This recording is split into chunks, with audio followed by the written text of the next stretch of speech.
69,000 सहायक शिक्षक भर्ती, 19,000 सीटों पर आरक्षण के मुद्दे पर विशेष अपील दायर, सुनवाई 25 को। 13 मार्च को एकल पीठ ने सरकार को इस भर्ती की पूरी लिस्ट को सही करने के लिए जो 3 महीने का समय दिया है, उसमें ATRE को सिलेक्शन पार्ट बताकर इस भर्ती प्रक्रिया की लिस्ट को सही तरीके से बनाने का जो आदेश दिया है।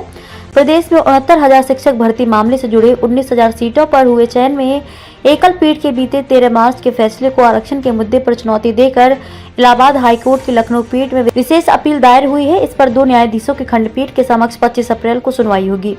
यह अपील खुद को आरक्षण पीड़ित बताने वाले 13 अभ्यर्थियों ने दायर की है। इन आरक्षण पीड़ित अभ्यर्थियों का कहना है कि इस भर्ती में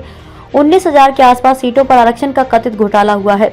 और कहा कि बेसिक शिक्षा नियमावली 1981 तथा आरक्षण नियमावली 1994 का उल्लंघन कर आरक्षित वर्ग के अभ्यर्थियों की इस भर्ती में ठीक तरह से ओवरलैपिंग नहीं कराई गई, जो पूरी तरह से गलत है।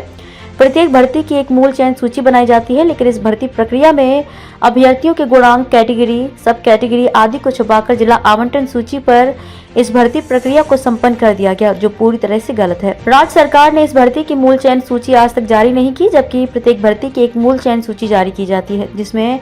अभ्यर्थियों के गुणांक, कैटेगरी, सब कैटेगरी आदि को दर्शाया जाता है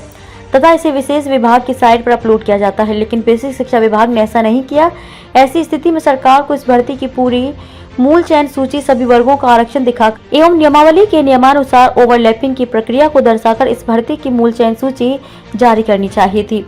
13 मार्च को एकल पीठ ने सरकार को इस भर्ती की पूरी लिस्ट को सही करने के लिए जो 3 महीने का समय दिया है, उसमें ATRE को सिलेक्शन पार्ट बताकर इस भर्ती प्रक्रिया की लिस्ट को सही तरीके से बनाने का जो आदेश दिया है। जब सहायक अध्यापक लिखित परीक्षा ATRE परीक्षा चयन का हिस्सा न होकर यह एक पात्रता परीक्षा है, तो इस भर्ती प्रक्रिया की सूची सरकार 3 महीने में मूल चयन सूची के रूप में कैसे बना सकती है? यह संभव ही नहीं है। इस दलील के साथ आरक्षण पीड़ित अभ्यर्थियों ने लखनऊ पीठ की डबल बेंच व सिंगल बेंच के आदेश को चुनौती देते हुए विशेष अपील दाखिल की है, जो 25 अप्रैल को सुनवाई के लिए सूचीबद्ध है।